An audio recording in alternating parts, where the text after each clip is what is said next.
বেহুলা লক্ষিন্দরের গল্প মনে আছে তো? বিয়ের রাতেই মারা গেল লক্ষিন্দর। রাতভর স্বামীর দেহ আগলে বন্ধ ঘরে জেগে বসে রইল বেহুলা।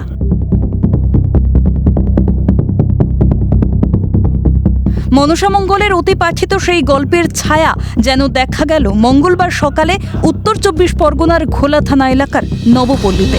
এদিন সকালে নবপল্লীর একটি বাড়িতে অভি দাস নামে এক যুবকের দেহ দেখতে পান বাড়িওয়ালা।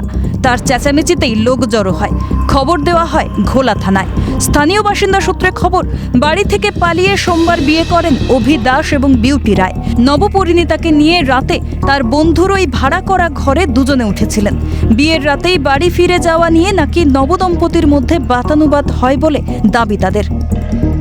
আমাকে ভয়েস করে বলেছে যে তুমি যে রুমটাতে থাকো সেই রুমটাতে আজকে যেও না, ওখানে ওরকম অভি আর একজন তার বউ রয়েছে, আর তুমি আমার রুমে এসে নক করবে, আমরা দরজা খুলে দেবো। তো আমি সেটাই করেছি। মেয়েটা নাকি অনেক করে বলেছে, ছেলেটা নাকি বাড়ি যেতে চাইছিল, মেয়েটা যেতে চাইছিল না। চেপে চিল্লামিল্লি হচ্ছে দেখে এসেছি আমরা এসে দেখি পড়ে রয়েছে। একজন বলছে মদ খাই না, আর একজন বলছে না ও রাতে মদ খেয়েছে, বলছে গতকাল বিয়ে করে এসছে। এবার আমরা এদের চিনি না, আমরা তো ওদিকে থাকি। স্থানীয় পঞ্চায়েত সদস্যের দাবি, এর আগেও ওই বাড়ির ভাড়াটেদের নিয়ে সমস্যা হয়েছিল, যা মেটাতে পদক্ষেপ করতে হয়েছিল প্রশাসনকে।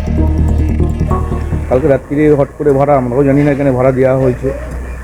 তো আজকে সকালবেলা শুনছি কালকে ভাড়া দিয়েছে, আজকে নিয়ে মারা গেছে।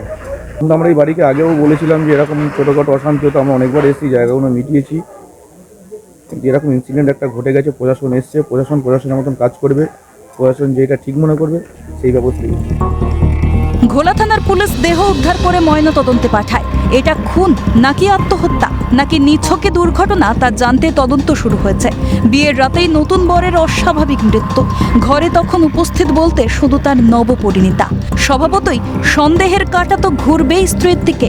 তাই অভি দাসের স্ত্রী বিউটি রায়কে আটক করে জিজ্ঞাসাবাদ করছে পুলিশ। ঘোলা থেকে শান্তনু আচার্যের রিপোর্ট, ক্যালকাটা নিউজ।